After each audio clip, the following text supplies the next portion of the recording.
Hello, welcome back to Storytime with Uncle Scotty. I am your host for this episode and all the episodes of Storytime with Uncle Scotty. Uncle Scotty. Ribbon mugs, water is delicious, also delicious. Washing our hands, we're still washing our hands after all of these books, all these stories, all these days, all these nights, all these times. I don't have my time. Where's my time? I've lost my time.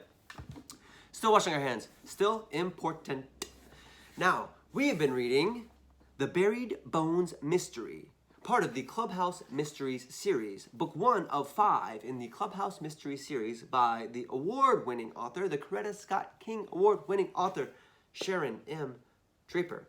And we are reading about 4 friends, Ziggy, Rico, Jerome, Rashawn, who are at the beginning of their summer of their 5th grade year, and they just want to play some basketball, and somebody cut down the basketball courts.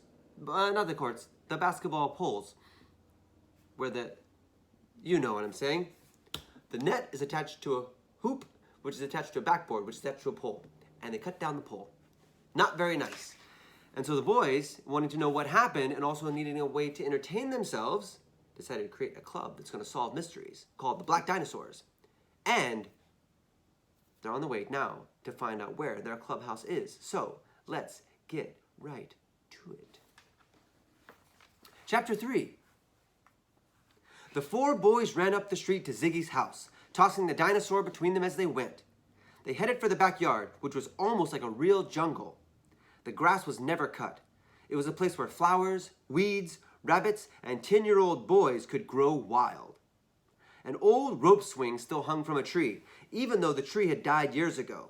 A path, probably used by raccoons, ran back into the thick underbrush. At the very end of this path was what was left of an old wooden fence. Ziggy explained to his friends that the fence had once been a property divider, but now was just fallen lengths of wood. So the fence used to like split the yard between 2 different houses, and now it's just kind of like wood that has fallen down in the grass. It must have been about 6 feet high and 100 feet long when it was first built. Now it was sitting in the sun, waiting to be a clubhouse for the Black Dinosaurs. "So, what do you think?" asked Ziggy. "No one can see us from the house. It's the perfect place to plan spy missions." "It's hot," complained Jerome, "and I hate bugs and thorns." "So as soon as it's built, we'll put in air conditioning, okay?" said Rashawn. Jerome grinned. "You make sure you do, and while you're at it, put in a swimming pool too. Make sure you put in a swimming pool too," said Jerome. "Sure, Jerome," cried Rico, smiling as he sat on one of the fence boards. Ziggy's backyard always amazed him. Rico's tiny little backyard, with its neat rows of pansies and petunias, flowers, was nothing like this wonderful jungle. It was a place to dream and create, a perfect place for a secret clubhouse. Rico looked at his friends. "We're going to have to plan this out carefully. We need to borrow tools from home. We have to remember to bring ice water or punch whenever we're working. There's plenty of wood here, and it won't be hard to put these large sections together to make a clubhouse. It can even have a door and a window." "I knew it!" shouted Ziggy. "The Black Dinosaurs are now in business!"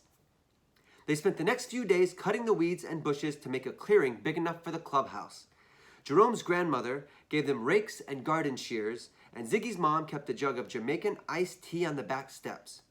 They finally talked Rashawn's father into letting them use his tools, and after many reminders from Rico's mom about being careful and avoiding snakes, the clubhouse began to take shape. For the back wall, they used part of the fence that was still standing and sturdy. Connecting the other parts to it was a little shaky at first, but somehow Rico seemed to know what would hold and what angle would work. They cut holes that looked a lot like windows in 2 side walls, and for the door, they used a smaller section of the fence that fit perfectly into another hole that Rico cut. They closed it with a bent piece of wire coat hanger. So they've used all of the wooden planks from this fence that fell down and built a little clubhouse. They used part of the fence that was still up as the back wall and then added other parts of it and even added a little door. Rashawn looked a little worried. "How are we going to put a roof in?" "Never fear. I have a plan," Rico replied with a smile. Lifting the roof was the hardest part because the piece of fence they used was very heavy. Plus, It had been covered with little brown bugs that scrambled everywhere when they tried to lift it up. Jerome had threatened to quit right then, but Rico ran home and got a can of bug spray, and they were able to get the roof on with the help of 2 stepladders, a 2x4 balanced on a rock, and quite a bit of luck. The clubhouse was finished on Friday morning. Rico and Rashawn grinned at each other with satisfaction. Ziggy bounced with excitement, going in and out of the windows and opening and closing the front door over and over and over and over again. Jerome sat on the dirt floor, a cold glass of iced tea in one hand and a can of bug spray in the other, quietly nodding his head in approval. The clubhouse was about 10 feet by 12 feet. That doesn't help you. 10 feet, probably 10 feet is about 4 steps. 4 big steps if you took 4 big steps. And maybe 12 feet is if you took about 5 big steps. Now, if your parents took those steps, 10 feet is about 3.5 big steps, and 12 feet is about 4 big steps. So anyway, that's about how big it is. So it's a clubhouse, it's a building, but it's small. The clubhouse was about 10 feet by 12 feet, not really big, but large enough for 4 boys to sit and talk. Ziggy, looking around with satisfaction, announced, "Let's bring the chairs in." "I found a lawn chair that my dad was going to throw out," offered Rashawn. "It's a little bent, but it'll do." Rico dragged in a chair that had been left behind at a church picnic, and Jerome had found a 3-legged kitchen chair. "We can use a rock to balance it," he suggested.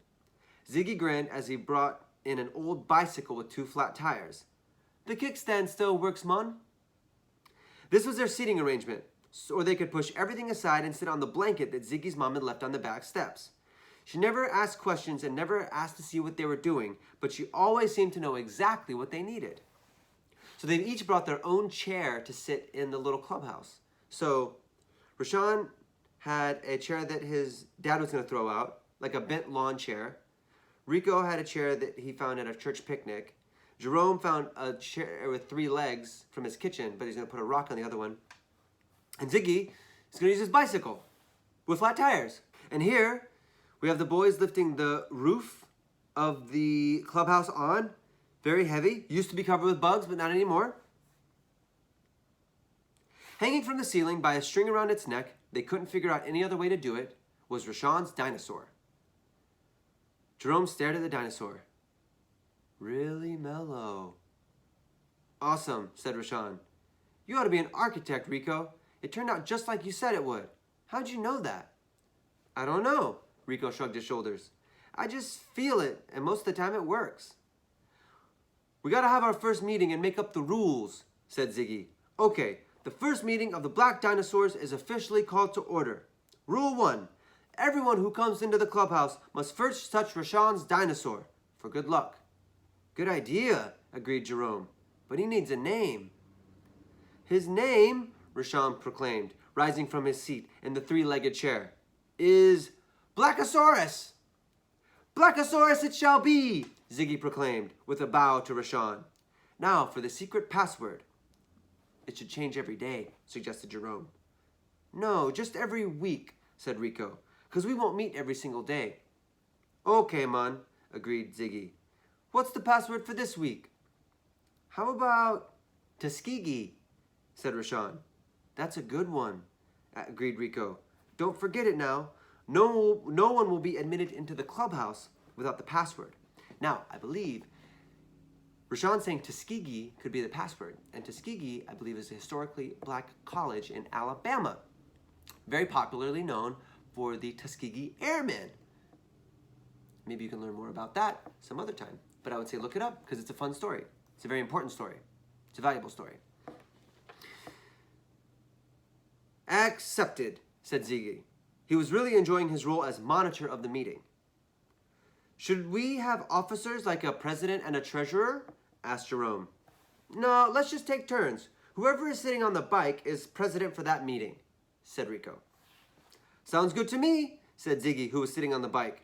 "Now, what about a secret handshake?" "That's stupid." "Don't use that word," said Jerome. "We don't need that." Jerome, you could have said something else, like, "I don't really like that, but it's fine. We're going to learn together." "Okay," said Ziggy. "We do need treasures, though. At the next meeting, we will each bring one official treasure to be donated to the Black Dinosaurs. Jerome looked at his watch and said, "We better hurry up and adjourn this meeting. I gotta babysit." "Agreed," said Ziggy. "We will meet again tomorrow at noon with the treasures, mon." And we'll find out what the treasures are next time on Storytime. Uncle Scotty. I've been yours, Uncle Scotty. And I can't wait to see what the treasures are. We'll see you then. Bye.